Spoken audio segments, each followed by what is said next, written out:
దేవేంద్రుడు, ఇంద్రుడు, కర్ణుడిని తన కవచాన్ని గాని, చెవిపోగులను గాని త్యాగం చేయమని అడగలేదు. అతను బ్రాహ్మణ వేషం ధరించి రెండింటినీ అడిగాడు.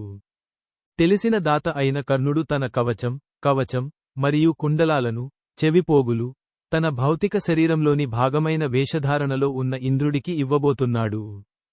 కర్ణుని తల్లి, సూర్యదేవ్, మారువేషంలో ఉన్న దేవుడి గురించి కలలో అతన్ని హెచ్చరించాడు మరియు ఇంద్రుని శక్తివంతమైన వాసవి శక్తికి బదులుగా కర్ణుడు తన కవచాన్ని వదులుకోవడానికి సిద్ధంగా ఉన్నాడు. ఎన్కౌంటర్ 1. ఇంద్రుడి వేషధారణ.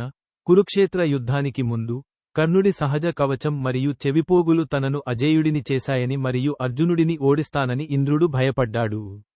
దీనిని అడ్డుకోవడానికి ఇంద్రుడు బ్రాహ్మణుడి వేషం వేసుకున్నాడు. 2.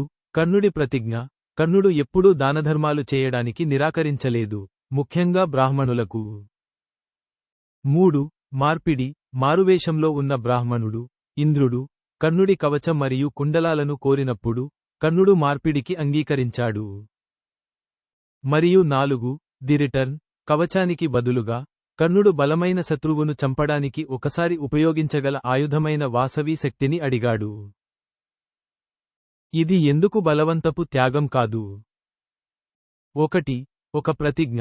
కర్ణుడు ఎప్పటికీ దాతృత్వ అభ్యర్థనను తిరస్కరించనని ప్రతిజ్ఞ చేశాడు, ముఖ్యంగా బ్రాహ్మణుడి నుండి. 2. ఒక మార్పిడి. ఇది లెక్కించబడిన మార్పిడి, బలవంతపు త్యాగం కాదు. కర్ణుడు మార్పిడిని అంగీకరించాడు మరియు బదులుగా వాసవి శక్తిని అడిగాడు. మరియు 3. ఒక ఉచ్చు. ఇంద్రుడు కర్ణుడిని పూర్తిగా మోసం చేయలేదు. కర్ణుడికి తన కవచాన్ని ఇవ్వడం వల్ల తన శక్తి తగ్గుతుందని తెలుసు, మరియు అర్జునుని చంపడానికి వాసవి శక్తిని పొందుతానని తన తండ్రి సూర్యుడి నుండి హామీ పొందిన తరువాత అతను దానిని అంగీకరించాడు.